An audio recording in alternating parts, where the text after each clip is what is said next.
Existe um erro que se repete em todo o ciclo de mercado. E o mais curioso é que ele acontece sempre nos mesmos momentos. Howard Marks observou isso ao longo de décadas. Quando o mercado sobe, as pessoas acreditam que entenderam algo novo. Quando o mercado cai, acreditam que ninguém poderia prever. Mas o erro não está na direção do mercado, está no comportamento. Ciclos não enganam por serem complexos. Eles enganam porque parecem simples quando já estão avançados. No início, poucos acreditam. Depois, mais pessoas entram. Em algum momento, o consenso se forma. E quando todo mundo concorda, o risco já mudou de lugar. O maior erro em ciclos é extrapolar o presente como se fosse permanente. Acreditar que o que está funcionando agora continuará funcionando indefinidamente. Howard Marks chama isso de cegueira de ciclo. As pessoas confundem tendência com destino, confundem recência com normalidade e tomam decisões como se o ambiente atual fosse estável. Mas ciclos não são estáveis. Eles se movem entre excesso e escassez, entre otimismo e medo, entre facilidade e cautela. O problema é que o erro raramente parece erro no momento em que é cometido. Ele parece racional, parece lógico, parece alinhado com o que todos estão fazendo. E exatamente por isso é tão perigoso. Marx entende que não é preciso prever quando o ciclo vai virar, mas é essencial perceber quando ele já avançou demais. Ignorar isso não significa perder oportunidades. Significa assumir riscos sem ser pago por eles. Se esse gancho já faz você pensar em decisões tomadas porque todo mundo estava confiante, se inscrever no canal é o próximo passo lógico para continuar desenvolvendo essa leitura mais madura de mercado. No próximo bloco, vamos detalhar como identificar sinais de excesso antes que o ciclo cobre o preço. Existe algo que sempre se repete no topo dos ciclos: a sensação de segurança. Quando tudo está funcionando, o risco parece distante. As empresas entregam resultados, os preços sobem, as notícias são positivas.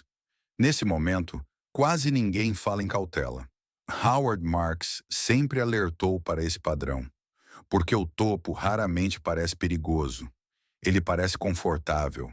É no topo que as pessoas dizem que o mercado amadureceu, que agora é diferente, que os velhos riscos não se aplicam mais. Esse é o momento em que o ciclo fica mais traiçoeiro. Não porque algo piorou, mas porque as expectativas ficaram altas demais. Quando expectativas sobem, o espaço para erro diminui. Qualquer surpresa negativa gera impacto maior. O risco aumenta não pela realidade, mas pela precificação. Marx explica que risco não é o que aconteceu, é o que pode acontecer se as coisas não saírem exatamente como esperado. No topo, tudo precisa dar certo. Crescimento precisa continuar. Margens precisam se manter. Liquidez precisa existir. Quando um investimento depende de tantas condições, o risco está alto, mesmo que ninguém perceba. O problema é que o topo costuma vir depois de um longo período de acertos. E acertos repetidos criam confiança excessiva. As pessoas passam a usar o passado recente como base para o futuro, e isso distorce o julgamento. Marx observa que é justamente no topo que investidores aceitam retornos menores para riscos maiores, porque acreditam que o risco diminuiu. Mas, na verdade, ele só ficou invisível. O topo parece seguro porque o mercado recompensou comportamentos arriscados por tempo suficiente. E quando isso acontece, a disciplina enfraquece, o cuidado diminui. A pergunta deixa de ser: o que pode dar errado? E passa a ser: quanto mais isso pode subir? Esse é o sinal clássico de maturidade excessiva do ciclo. Não significa que a queda é iminente, mas significa que o risco já não é bem remunerado. Marx não tenta adivinhar quando o ciclo vai virar. Ele apenas reconhece quando a segurança aparente não compensa a exposição. E, nesses momentos, reduzir risco não é pessimismo, é inteligência. Se esse bloco faz você lembrar de momentos em que tudo parecia fácil, isso é exatamente o alerta que Howard Marks sempre tentou transmitir. No próximo bloco, vamos falar sobre os sinais que indicam quando o ciclo começa a cobrar seu preço. Ciclos não avisam quando estão perto do limite. Eles dão sinais, mas sinais raramente são claros. Howard Marks sempre disse que o perigo do excesso é parecer normal. Quando padrões se afrouxam, quase ninguém percebe. Quando o crédito fica fácil, parece progresso. Quando o risco é aceito com menos retorno, parece eficiência. Mas esses são sinais de que algo mudou. Excesso começa quando perguntas difíceis deixam de ser feitas, quando o foco sai do risco e vai apenas para o retorno. Quando as pessoas param de perguntar o que pode dar errado e passam a perguntar quanto isso pode subir. Outro sinal clássico é a normalização do improvável. Crescimentos elevados passam a ser tratados como padrão. Resultados excepcionais viram expectativa, e qualquer cautela é vista como atraso. Marx observa que, nesses momentos, o mercado recompensa comportamentos arriscados. E quanto mais tempo isso dura, mais as pessoas acreditam que entenderam o jogo. Mas entender o jogo não é o mesmo que respeitar o risco. Excesso também aparece na linguagem. Palavras mudam. Disciplina vira oportunidade. Cautela vira medo. Risco vira volatilidade. Quando a linguagem suaviza, o risco aumenta, porque o cérebro para de se defender. Outro sinal importante é a pressa coletiva. Todo mundo parece com urgência. Negócios precisam ser feitos agora. Quem espera fica para trás. Essa pressa não vem de valor. Vem do medo de perder algo. Marx entende que quando o ambiente pressiona para agir, o risco raramente é baixo, porque decisões boas não exigem pressa. Elas sobrevivem ao tempo. Reconhecer esses sinais não é prever o fim do ciclo. É reconhecer que o risco já não é bem pago. E, nesse momento, reduzir exposição não é pessimismo. É respeito ao processo. No próximo bloco, vamos falar sobre por que o consenso é um péssimo guia em momentos de excesso e como ele costuma errar exatamente quando parece mais confiável. Existe um momento em que o mercado parece concordar. As opiniões se alinham, as narrativas se repetem, as dúvidas desaparecem. Howard Marks sempre desconfiou desse momento, porque consenso não é confirmação, é sinal de saturação. Quando todos concordam, o preço já incorporou essa concordância. Não sobra surpresa positiva, sobra fragilidade. O consenso se forma quando experiências recentes são projetadas para o futuro. Se algo funcionou ontem, funcionará amanhã. Se funcionou por anos, funcionará sempre. Esse raciocínio parece lógico, mas ignora a natureza dos ciclos. Ciclos existem exatamente porque o consenso exagera. Ele exagera no otimismo e exagera no medo. No topo, o consenso erra porque confunde probabilidade com certeza. Tudo parece provável. Nada parece arriscado. As vozes cautelosas somem, não porque estão erradas, mas porque ficam desconfortáveis em meio à euforia. Marx observa que, nesses momentos, o consenso não protege. Ele empurra. Empurra investidores para decisões que não tomariam sozinhos. Empurra para posições maiores do que deveriam. Empurra para riscos que parecem normais porque todos aceitam. O problema é que o consenso não assume as consequências. Quando algo dá errado, ele desaparece. Cada um fica com a própria perda.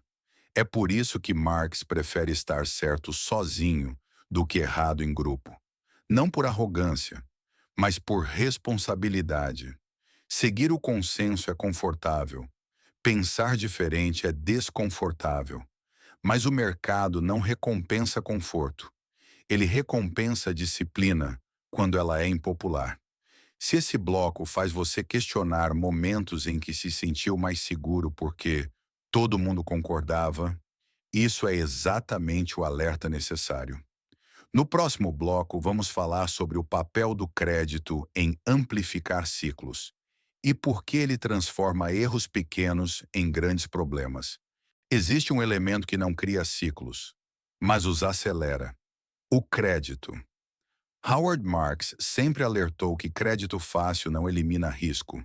Ele apenas o empurra para frente. Quando o crédito se expande, decisões ficam mais fáceis. Projetos antes inviáveis passam a parecer possíveis. Erros pequenos não aparecem de imediato. E isso cria uma falsa sensação de segurança.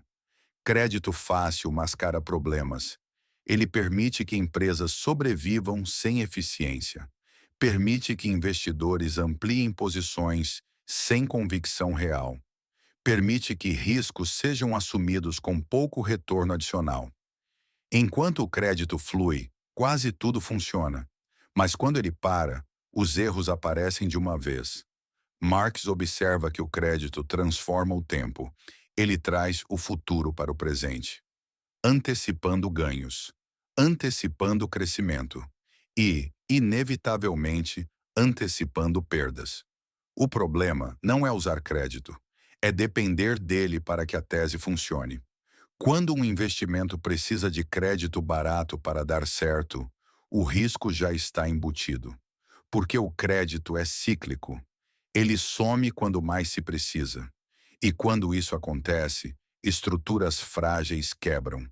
Marx sempre preferiu negócios que funcionam sem ajuda externa, sem refinanciamentos constantes, sem alavancagem excessiva. Porque o crédito amplifica erros que já existem. Ele não cria disciplina, ele cria complacência. Quando o mercado se acostuma ao crédito fácil, a vigilância diminui.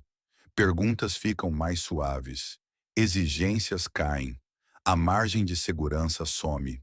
E quando o ciclo vira, o ajuste é violento. Porque não é apenas o preço que cai, é a estrutura que desmorona. Entender o papel do crédito é entender por que alguns ciclos terminam mal e por que sobreviver exige desconfiar do que parece fácil demais. No próximo bloco, vamos falar sobre por que volatilidade volta quando o crédito se retrai e como isso muda o comportamento do mercado. A volatilidade não desaparece. Ela apenas fica adormecida. Durante fases longas de otimismo, o mercado parece estável. Oscila pouco, reage pouco, surpreende pouco. Isso cria a ilusão de controle. Mas quando o crédito se retrai ou expectativas se ajustam, a volatilidade retorna. E retorna com força. Howard Marks sempre explicou que volatilidade não é a causa. Ela é o efeito. O efeito de riscos assumidos silenciosamente ao longo do ciclo. Quando tudo vai bem, ninguém questiona a estrutura. Quando a volatilidade volta, ela revela o que estava escondido. Posições grandes demais, alavancagem excessiva, dependência de liquidez. A volatilidade assusta porque expõe fragilidade, mas ela também cumpre uma função. Ela força reprecificação, força revisão de expectativas, força decisões que foram adiadas por conforto. Marx entende que o investidor preparado não teme volatilidade. Ele teme ser surpreendido por ela. Quando você sabe onde está exposto, a volatilidade incomoda menos. Quando você não sabe, ela paralisa. O erro comum é tentar fugir da volatilidade, vender em pânico, reduzir risco tarde demais. O investidor disciplinado age antes. Ele ajusta a exposição quando o risco cresce, não quando o medo aparece. Volatilidade alta não significa que tudo está errado. Significa que o mercado voltou a precificar risco. E isso cria novas oportunidades para quem preservou o capital. Marx observa que as melhores decisões raramente são tomadas no meio do barulho. Elas são preparadas antes. Quando a volatilidade volta, quem sobreviveu tem vantagem, porque pode escolher. No próximo bloco, vamos falar sobre como grandes investidores usam volatilidade a favor deles e por que a maioria faz exatamente o oposto. A maioria das pessoas vê a volatilidade como ameaça. Investidores experientes veem como informação. Howard Marks sempre deixou claro que volatilidade não é inimiga. Ela é um sinal. Quando os preços oscilam muito, o mercado está dizendo que não há consenso. E a ausência de consenso cria oportunidades. O investidor inexperiente reage à volatilidade. Compra quando se sente seguro. Vende quando se sente ameaçado. O experiente faz o oposto. Ele observa quem está sendo forçado a agir. Quem precisa vender? Quem precisa reduzir risco? Quem perdeu flexibilidade? A volatilidade revela quem está preparado e quem não está. Marx entende que bons investimentos não surgem em ambientes calmos. Eles surgem quando o desconforto aumenta, quando o medo exagera os riscos, quando os preços caem mais do que o valor real. Nesse momento, a volatilidade não destrói. Ela cria assimetria, risco limitado, potencial maior. Mas isso só funciona para quem preservou o capital antes. Quem chegou alavancado não tem escolha. Quem chegou preparado tem opções. Investidores experientes não tentam prever o fim da volatilidade. Eles não sabem quando ela vai diminuir. Eles apenas avaliam se o risco está sendo bem pago. Essa avaliação exige calma, exige liquidez, exige disciplina. A volatilidade também testa convicção. Ela separa quem entende a tese de quem apenas seguiu o movimento. Marx observa que a maioria abandona boas ideias no pior momento. Não por análise, mas por desconforto. Usar a volatilidade a favor exige aceitar esse desconforto. Não buscar conforto imediato. Buscar decisões que façam sentido mesmo quando parecem difíceis. Se esse bloco faz você perceber que volatilidade pode ser aliada, isso já muda a forma de investir. No próximo bloco, vamos falar sobre o erro final em ciclos. Quando investidores confundem sobrevivência com vitória. Existe um erro que costuma aparecer no fim dos ciclos. E ele não tem a ver com análise, tem a ver com comportamento. Howard Marks observou isso repetidas vezes. Quando o ciclo avança, muitos investidores confundem sobrevivência com vitória.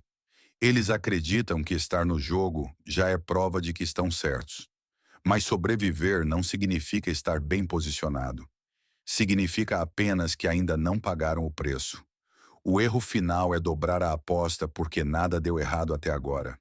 Aumentar exposição. Assumir mais risco. Reduzir margem.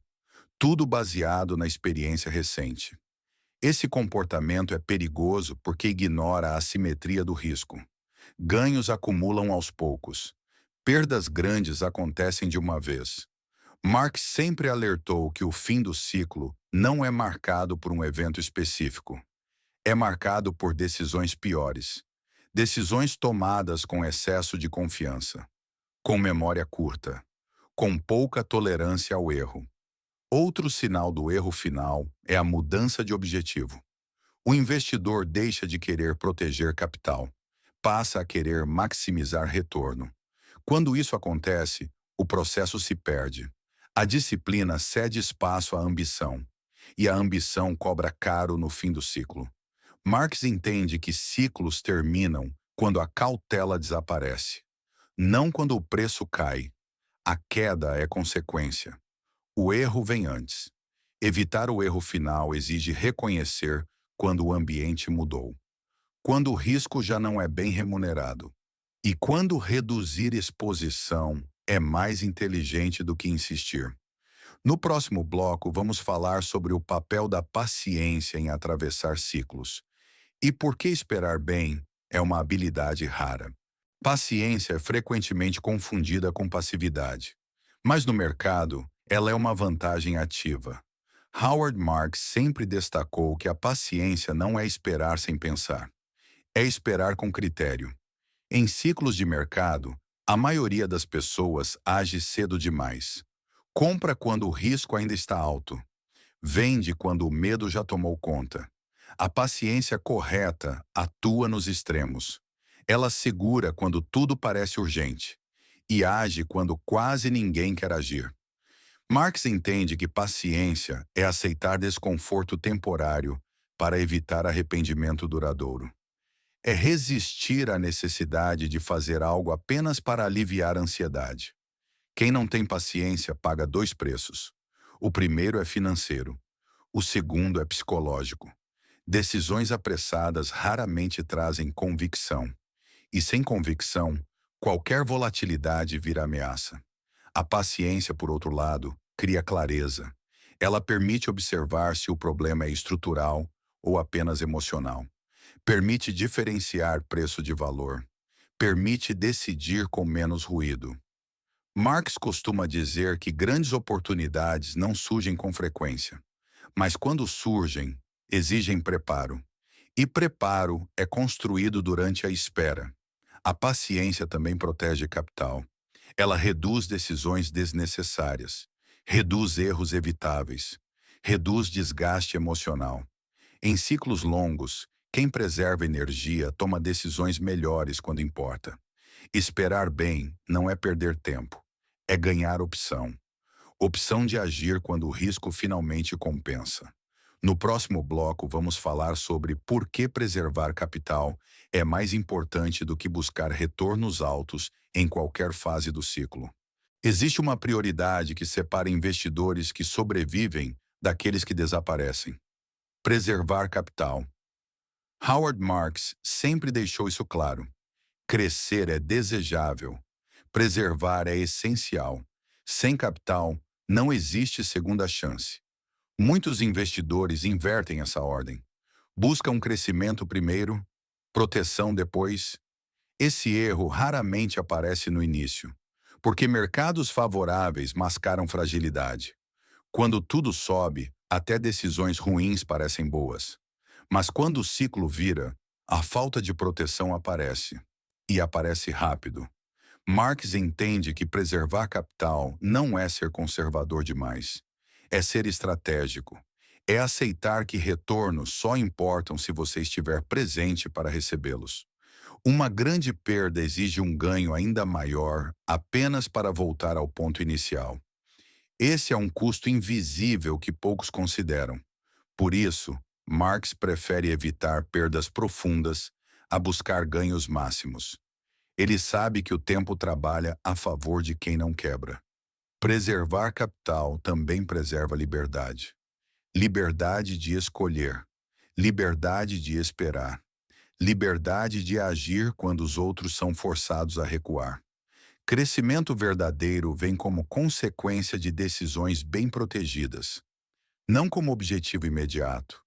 Se esse bloco faz você repensar a ordem entre crescer e proteger, isso já muda a forma de investir. No próximo bloco, vamos falar sobre como grandes investidores avaliam risco e retorno ao longo de ciclos completos. Existe uma ideia muito repetida no mercado. Mais risco gera mais retorno. Howard Marks sempre discordou dessa simplificação. Para ele, mais risco apenas cria a possibilidade de mais retorno. Nada é garantido. Risco não é uma promessa, é uma exposição.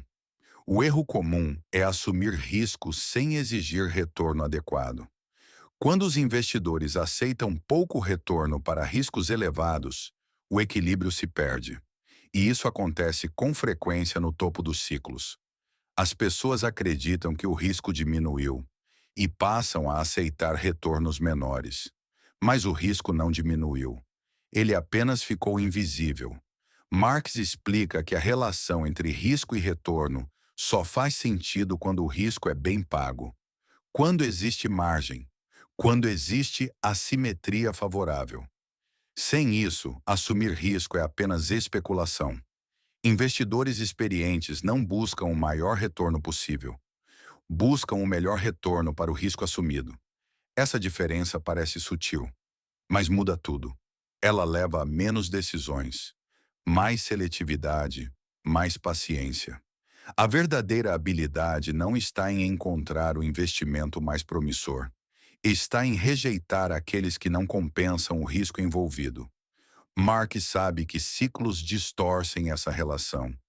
Eles fazem riscos altos parecerem baixos e retornos modestos parecerem atraentes.